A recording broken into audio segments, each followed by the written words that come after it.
Thank you very much. Thank you very much. And thank you, Jade. They were such powerful words. Thank you for that introduction. The election results last week were tough. Very tough. We lost some brilliant Labour representatives. That hurts. And it should hurt. I get it. I feel it. And I take responsibility. But it's not just about taking responsibility for the results. It's about taking responsibility to explain how, as a political and electoral force, we will be better and do better in the months and years ahead. Because we are not just facing dangerous times, but dangerous opponents, very dangerous opponents. This hurts not just because Labour has done badly, but because if we don't get this right, our country will go down a very dark path. So just as I take responsibility for the results, I also take responsibility for delivering the change that we promised, for a stronger and fairer Britain that we must build. I take responsibility for navigating us through a world that is more dangerous than at any time in my life. And I take responsibility for not walking away, not plunging our country into chaos as the Tories did time and again, chaos that did lasting damage to this country. A Labour government would never be forgiven for inflicting that on our country again.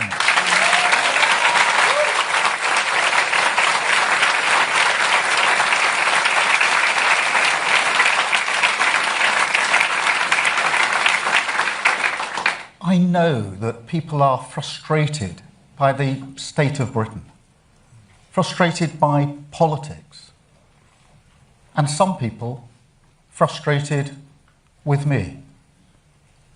I know I have my doubters, and I know I need to prove them wrong, and I will. So let me start on a personal note. Like every Prime Minister, I've learned a lot in the first 2 years in the job. In terms of the policy challenges that our country faces, incremental change won't cut it. On growth, defence, Europe, energy, we need a bigger response than we anticipated in 2024. Because these are not ordinary times. And this is a political challenge just as much as it's a policy challenge. Delivery is, of course, essential. We're battling Reform and the Greens, but at a deeper level, we're battling the despair on which they prey, despair that they exploit and amplify. And so analysis matters, but argument matters more. Evidence matters, but so too does emotion. Stories beat spreadsheets. People need hope. So we will face up to the big challenges. And we will make the big arguments, the Labour case, that only Labour values and Labour policies can ensure our country not only weathers these storms, but emerges stronger and fairer. And the Labour case, that neither Nigel Farage nor Zach Polansky offers our country the serious progressive leadership that these times demand.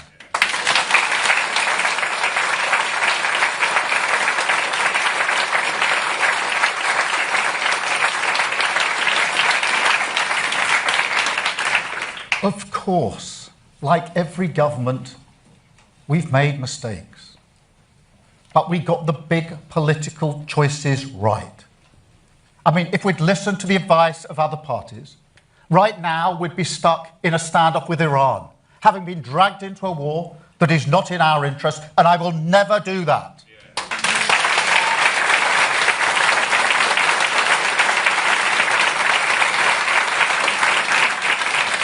We have invested in our public services, in people, in the pride of Britain's communities.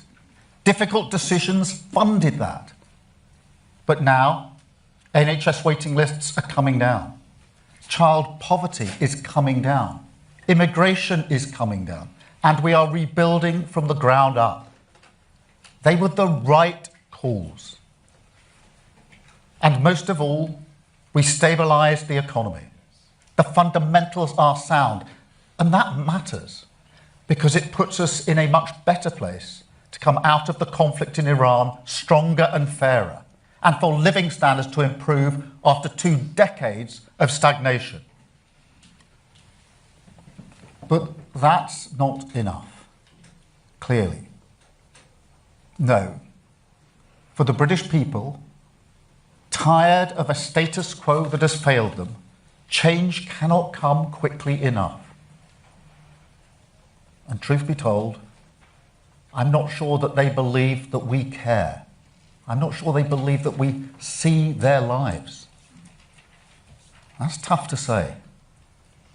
When you come from a working class background like me, it's hard to hear that. Because I do know what it's like to struggle and to strive. But what I take from it is that I've spent too much time talking about what I am doing for working people and not enough time talking about why or who I stand for. Because I can see how hard life has been during these decades of crisis. I can see that very clearly. My late brother Nick spent all his adult life going from one job to the next. The status quo did not work for him. My sister is a carer, working long hours on low pay, year after year after year. She didn't even get sick pay in the pandemic. The status quo did not work for her. For too long, we've ignored people like that. And there are millions of people in that boat, millions of people who don't get the dignity, the respect, the chance that they deserve to go as far as their talent and effort should take them. Millions of people held back because the status quo in this country does not work for them. I am fighting for them. We are fighting for them. I am their Prime Minister and this is their government.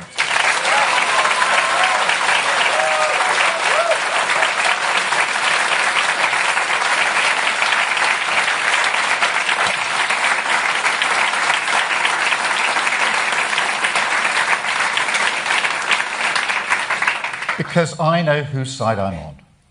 I'm on the side of working people just like my sister. People who work harder and harder, but who worry about the cost of living. They're not asking for the world.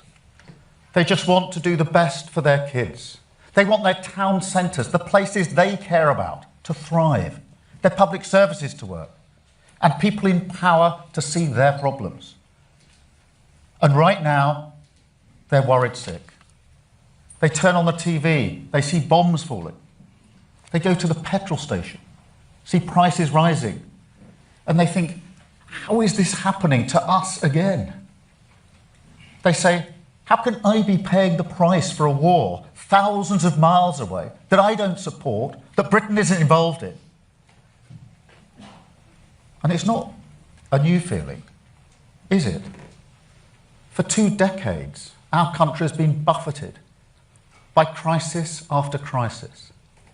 The 2008 financial crash, the Tory austerity that followed it, Brexit, COVID, the Ukraine war, on and on it goes. And the response is always the same. A desperate attempt to get back to the status quo, a status quo that failed working people time and again.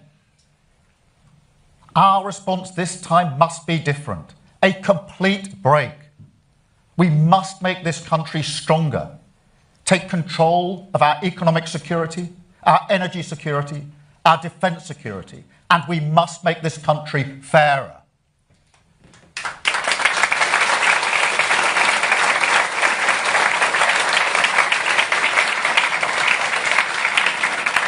Strength through fairness. That is my compass in this world. It is a core Labour argument. And in the coming days, you will see those values writ large in the King's speech. And you will see hope, urgency, and exactly whose side we're on reflected in everything we say and everything we do. So let me give you 3 examples today, starting with British Steel. Because what we did in Scunthorpe last year is one of the proudest things we have done in government. That plant was hours away from closure, and that is thousands of jobs gone, an entire region decimated, Britain's security exposed. And so we acted. Parliament was in recess, but it didn't matter. As a united Labour Party, we passed emergency legislation and we took control.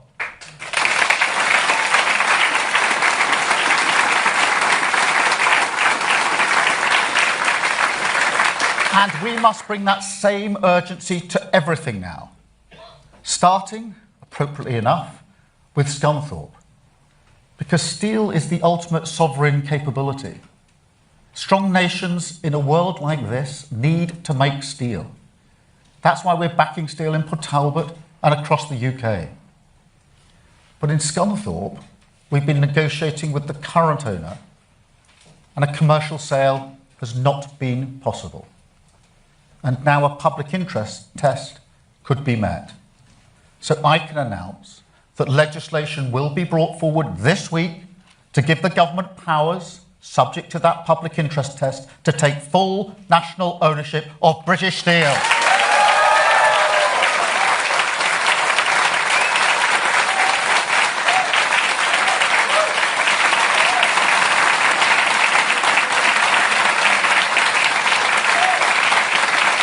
Public ownership in the public interest, urgent government on the side of working people, making Britain stronger with the hope of industrial renewal. That is a Labour choice.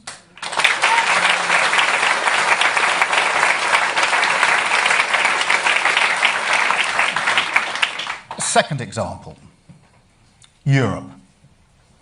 And I'm sorry, but I need to take a bit of a detour on this, because I want to remind you what Nigel Farage said about Brexit. He said it would make us richer. Wrong. It made us poorer. He said it would reduce migration. Wrong. Migration went through the roof. He said it would make us more secure. Wrong again. It made us weaker. He took Britain for a ride, and unlike the Tories, actually, who at least had to face up to it, he just fled the scene. And now he'll talk about almost anything other than the consequences of the one policy he actually delivered. Because he's not just a grifter, he is a chancer.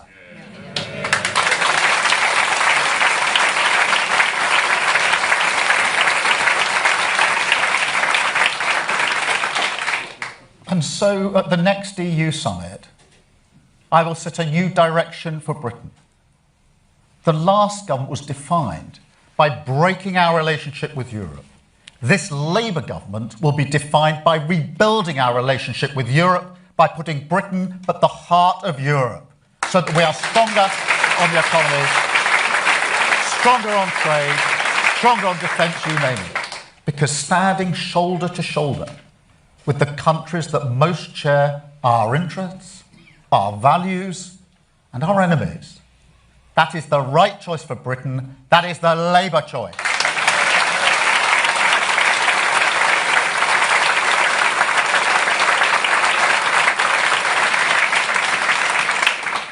And for our young people, also something more.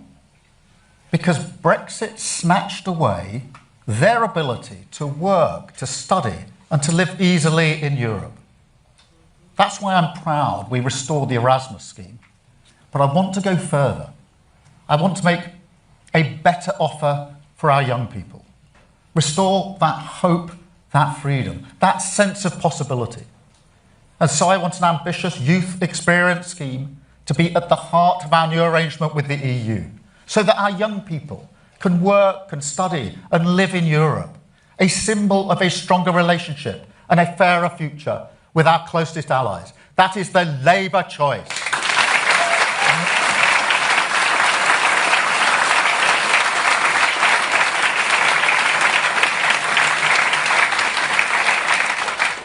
And third, the greatest hope. The hope that every parent has of a better future for their children. And I want parents to feel that that is shared by their government. Now, my parent, don't worry, I'm not going there. But they didn't have a lot of money. And my mum was seriously ill for almost all of her life. But when they were in their later years, reflecting on what gave their life meaning, I could see that, as well as their hope in us, their kids, what comforted them was the idea that they had contributed to a Britain that was getting better for young people, that kids now had a better opportunity than they did. And so I have always been driven by the idea that every child should go as far as their talent or effort takes them. It's a beautiful idea, shared widely across this country.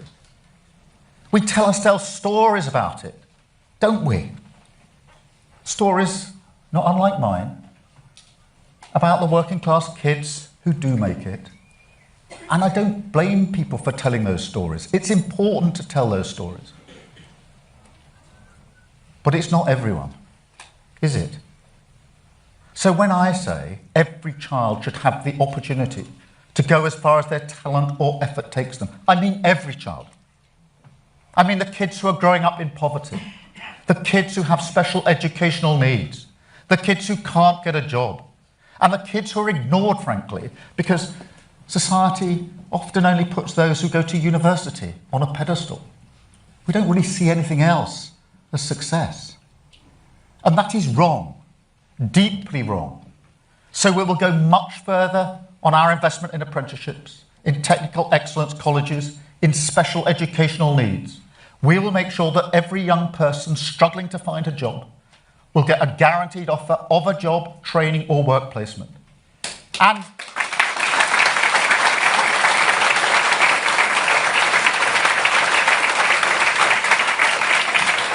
we will go much further with our Pride in Place programme. Back the millions of people who give their time and their effort to young people in their community. We will back them, not just with money, but with power. And we will make sure that kids whose talent lies with their hands, kids who go to college, kids ignored by the status quo, because politicians' kids don't go there, they will finally get the respect that they deserve in a stronger, fairer Britain. That is the Labour choice.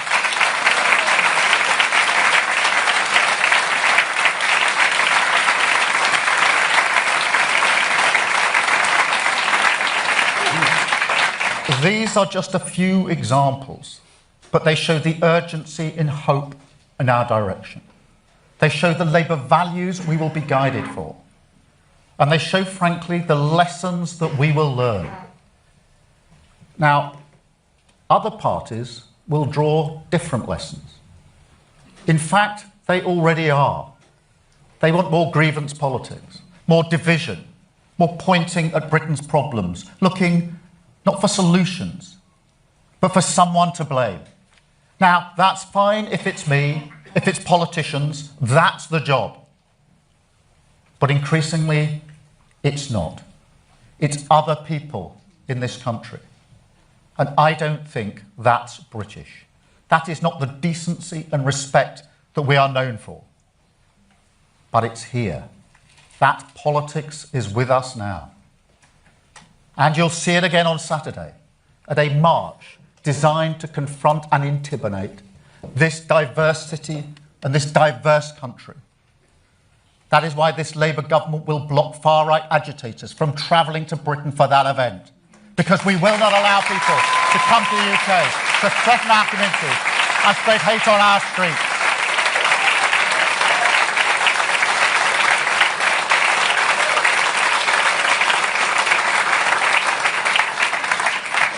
This is nothing less than a battle for the soul of our nation. And I want to be crystal clear about how we will win it. Because we cannot win as a weaker version of Reform or the Greens. We can only win as a stronger version of Labour, a mainstream party of power, not protest.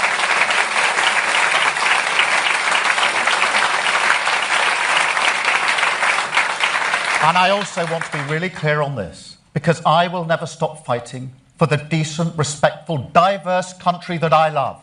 I will never give up on the hope we can unlock in this country, the hope of renters for security in their home, of workers for fairness at work, of public services freed from austerity, the hope of European solidarity, of community pride, of the people who paint over the graffiti that is racist, a country taking control of its future, our spirit unchanged, our resolve unbroken, the hope of a country that can and will become a stronger, fairer Britain. That is the hope I'm fighting for. That is the hope we are fighting for. That is the Labour choice. Thank you very much. Thank you.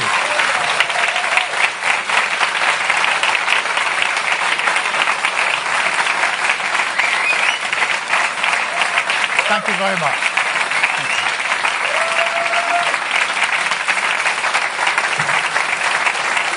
Thank you.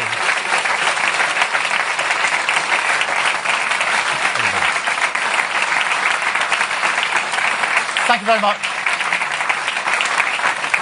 I'm now going to take some questions from the media, and I'm starting with Chris Mason. Chris. Thank you. Chris Mason, BBC News. Prime Minister, do you think in your gut what you have said is enough this morning? And what do you say directly to those of your colleagues who are weighing up right now whether to back you or to suggest that you should go? And if I may, would you back continuing to block Andy Burnham from trying to return to Parliament? Well, Chris, there's a lot packed into that question. What I'm doing is setting out the response, the direction that we need to take, and the acknowledgement that in the world we live in now, we need a bigger response than 2024. It is a different world, and an acknowledgement that this isn't the first shock the country's been through with the Iran conflict.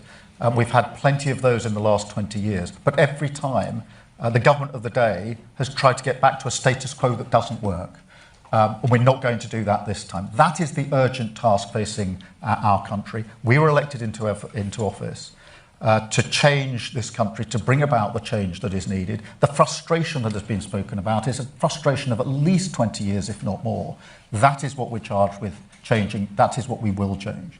In relation to Andy Burnham, obviously, any future decision is for the NEC. Andy's doing a great job as mayor in Manchester. And I actually work really well with Andy, and I'll give you two examples. On Northern Powerhouse Rail, which is really important for the North West, we are working together on that project. But equally, we've stood together to support Manchester, the community, when we had the terrible attack on a synagogue last year. Andy was the first person I phoned, and I went straight to Manchester to work with him on our response. So we work very well together, but the actual decision will be one for the NEC. Thank you, Chris, very much. Beth, from Sky News. Thank you.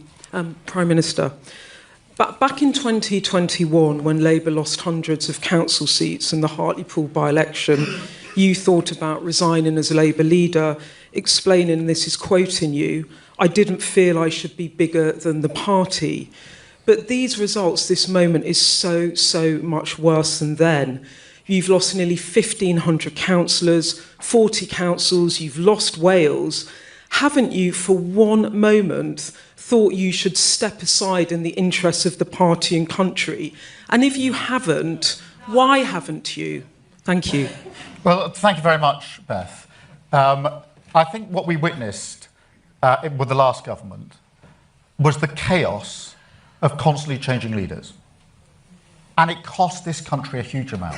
A huge amount.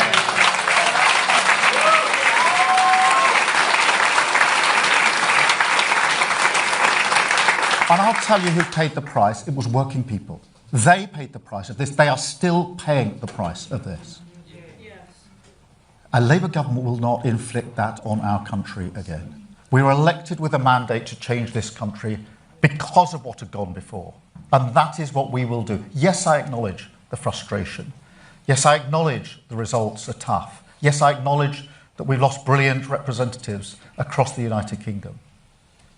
And I have a responsibility for that. But I also have a responsibility to deliver the change that we were elected and that we promised this country. And I'll deliver on that. Thank you very much, Beth.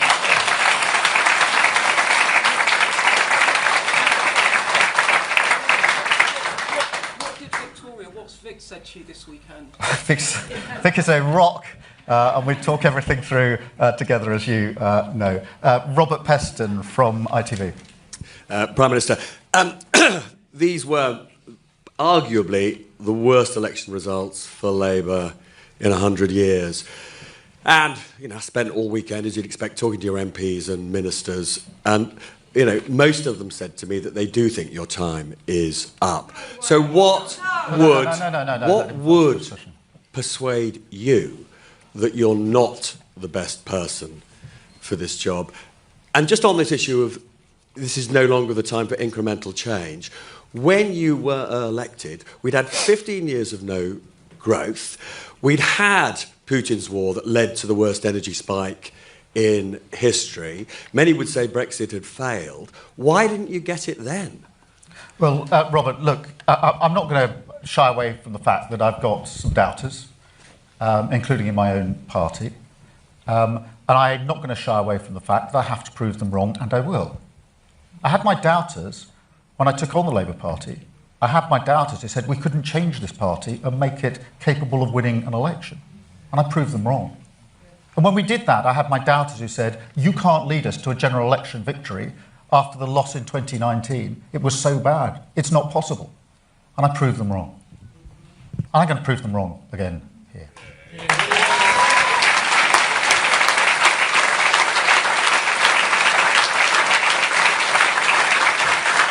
I also feel a deep sense of personal responsibility to deliver on the mandate that we won at that 2024 election. The first Labour government for 14 years that had to come in and clear up the mess and build a better Britain. That is what I came into politics to do, and that is what I will deliver. Thank you very much. And Robert, the second, on the incremental. Look, you heard what I said about Scunthorpe. This is an example of the urgency and the pace and the type of decisions that we need to make. The same with Europe.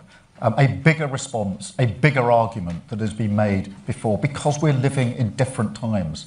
The Iran war comes on top of all the other crises we've faced for 20 years. We have to learn the lesson. Every single time in the past, we've simply tried to get back as quickly as possible to a status quo that didn't work. We can't do the same again. That's why we need a bigger response. Thank you very much, Robert. I've got Catherine Foster from GB News. Catherine. Thank you, Catherine Foster, GB News.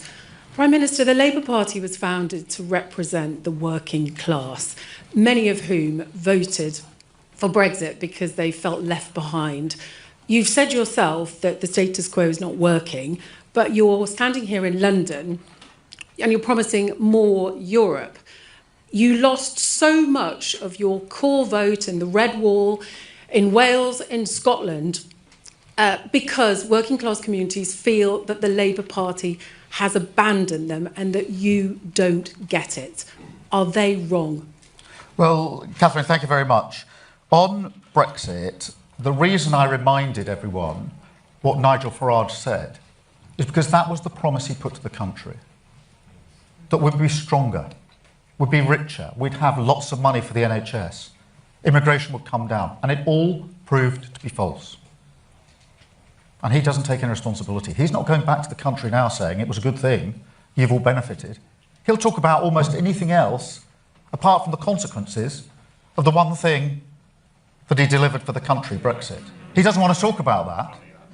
And there's a reason for that. It didn't help working people. It turned out what he said wasn't true. And that's why he doesn't want to talk about it now. But we have to talk about it now, because we have to address the situation we're in. We have to give this country a stronger economy, a stronger defence and security set of arrangements, given the world we are living in. And that's why I said what I've said about being closer to Europe, and this government being defined by bringing Europe back together again and Britain at the heart of Europe. Thank you very much, Catherine.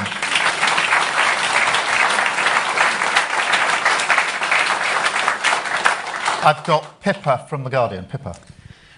Prime Minister, I've got a specific question for you and a wider one, if I may. The specific one is, if one of your MPs launches a contest, a leadership bid against you, will you fight it? And the wider one is, do you think that Britain is ungovernable? And if so, why? And who's to blame? The media, your MPs, the government, you? Thank you. Yes and no. No, I'm not going to walk away in relation to the first part of your question for the reasons I've set out. And no, I don't think Britain is ungovernable. On the contrary, one of the things that I draw great strength from is all the millions of people who care passionately about their place, their community, where they live, where they work. The millions of people who give hours and hours and hours of their time for their community, volunteering, helping others, running teams, you name it. That is a great strength of our country. I draw strength from the fact that we are a reasonable, tolerant, decent country, a live and let live country, a diverse country. That is the real Britain. That's not an ungovernable Britain. That is the Britain that I will fight for, particularly in light of the opponents we now have politically, different to the opponents that we had before. That is the real Britain. That is the Britain I love. That's the Britain I'll fight for. Thank you, Pippa. Jim Pickard from the FT. Jim. Jim Pickard, FT. Prime Minister, you say you don't want incremental change, and you say you want Britain to be at the heart of Europe. Are you ruling out, however, Labour manifesto at the next general election, including single market or custom union membership? Because without either of those things, our economy is very much not in the heart of Europe. Yeah, well, Jim, what I want to do is take a big leap forward with the EU-UK summit this year and take us closer, both on trade, the economy, defence and security. And that will then be a platform on which we can build as we go forward. And as we do that, I strongly believe we've got to turn our back on the arguments of the past, not open old grievances, but look forward together to how we make this country stronger, how we make this country fairer. And so that's the approach that I will take. I've got Audrey from The Times. Audrey. Good morning, Prime Minister. Aubrey Allegretti from The Times. To follow up on a previous question, you said that whether Andy Burnham comes back to Parliament is a matter for the NEC. Your business secretary said as much this morning, but he also said that it would be a distraction and that Labour shouldn't be fighting unnecessarily elections. Do you agree with him? Do you think Labour can afford to have 2 by-elections in Greater Manchester for the mayoralty and wherever Andy Burnham returns? And also, if I may, over the weekend, I think you gave an interview in which you suggested that you would like to be Prime Minister for a full 10 years. Some Labour MPs have been unhappy with those comments. Do you still stand by them? Well, on Andy Burnham, my answer, Aubrey, is the same. That will be a matter for the National Executive Committee if and when the issue arises. But just to be really clear, on a personal level, I've worked very closely with Andy in our respective roles now. The first person I worked for when I came to Parliament was Andy. He wanted me and his team in the Shadow Home Office. I wanted to be in his team in the Shadow Home Office. So if the issue arises, it'll be a matter for the NEC. On the decade, look, what I'm doing is spelling out the scale of the challenge that we face. It's the same argument I was making before the election, which is after the damage of the last government, it will take time to clear that damage up and to build the better, stronger country that we need. And that's the decade that I've been talking about. Look, do I recognise that we've got to turn this around? Yes, of course I do. Do I realise that we've got to respond to these elections in the way I've set out in the speech I gave a moment to? Yes, of course I do. And what I've done today is set out how I intend to address that task. Thank you very much, Aubrey. I've got Sophie from the Mirror. Hi, Sophie Huskisson from the Mirror. Thank you, Prime Minister. So do you agree with Angela Rayner that this could be your last chance to change course and save the Labour Party's future? And do you think the party should move more to the left to become, as you put it, a stronger version of Labour? And if I can just ask as well, since the losses in Wales and Scotland, have you spoken to Eluned Morgan and Anas Sarwar, and what was said? Thank you. Let me take them in reverse order. I've spoken to both Eluned and Anas. I'm not going to go through the conversation, but I have spoken to them, as I've spoken to many of those brilliant representatives who didn't get elected this time, and to council leaders across the country. I've spent a good deal of the weekend having those calls, but those calls did include Eluned and Anas. In relation to the task of turning this around, look, I do understand the enormity of the task that we face. We inherited a terrible legacy from the last government. Economically, public services, the NHS on its knees. And what we found when we got into government was even worse than we feared. And one of the mistakes I think we made was we wanted to level with the country about how bad things were. But we didn't convince people enough in that early period of the change that we would bring about and why their lives would be better. And that's why we have to change that and inject much more hope and optimism into what we are saying. And so I think Angela and I agree, and I've spoken to Angela as well, by the way, so I know exactly what her thinking is in relation to this. Thank you very much. I've got Jack from The Sun.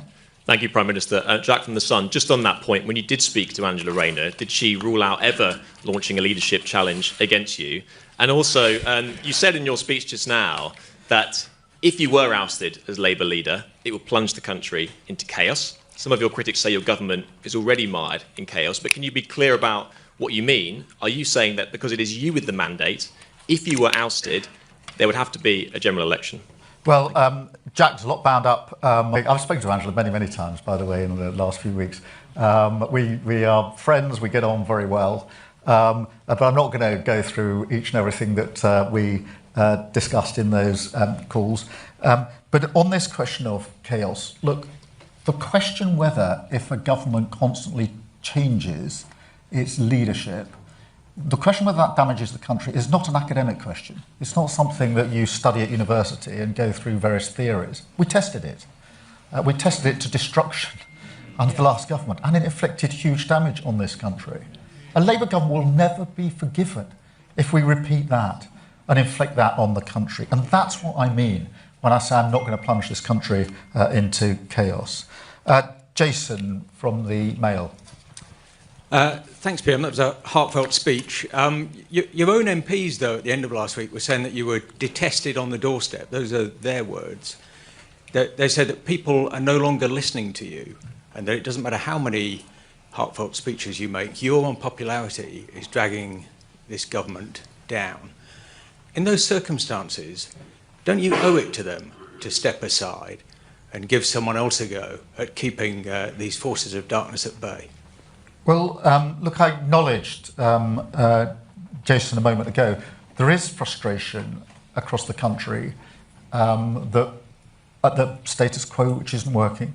There's frustration that politics is not working for too many people. And yes, there is some frustration with me, I acknowledge that. But that frustration that I'm describing has been built up over many, many years by people who feel that their lives are not getting better, that their city centre, their town centre, the place where they live doesn't look any better for them, that their children aren't going to get better chances than they got. That is what's driving that frustration. That is deep, that is political, that is the challenge we have to rise to. I mean, it's not a frustration that can be just cast aside easily. It's deeply bound in the status quo that has failed for so many years, and that's why we have to turn that around. And I've got Bethan McGinley.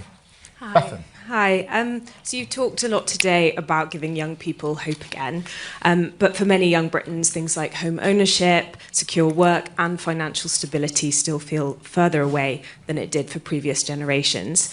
Why should they believe that this government can reverse that? Well, I think it's such a good question because I think young people have been very badly let down, whether that's on opportunities at work. We've got the best part of 1 million people, young people not in work. That's going to have a huge impact on them for the rest of their lives. People who can't get on the housing ladder very quickly or at all. And we have to instill the hope in them. We do that by changing what we're doing to help people get into work. We do that by taking better protections for renters. Too many young people are spending a lot of their income on rent, therefore they can't save their money to pay for a deposit. We're changing that with the Renters' Rights Act, which came into force just a week and a bit ago. And we're changing that with the hope of a better future and the sense in which they will be able to work, travel and study in Europe in a way which hasn't been possible in recent years. And in the end, those young people are our hope, because that's why I gave the example of my mum and dad. And it's a very real example because I think very many people, when they get towards the end of their lives, do reflect and say, what was my life about? And for my mum and dad, in material things, they didn't actually have a lot to show for their lives. but they had this deep comfort. I could really feel it, this deep comfort inside, that they, my mum and dad, Rod and Joe, that they had contributed to a country where the next generation would have better chances. That is the real hope and optimism in young people, and that's where it resides with me, because I think, as I said in the speech, that's the greatest hope of all. So thank you very much for that question. Thank you all very much. Thank you.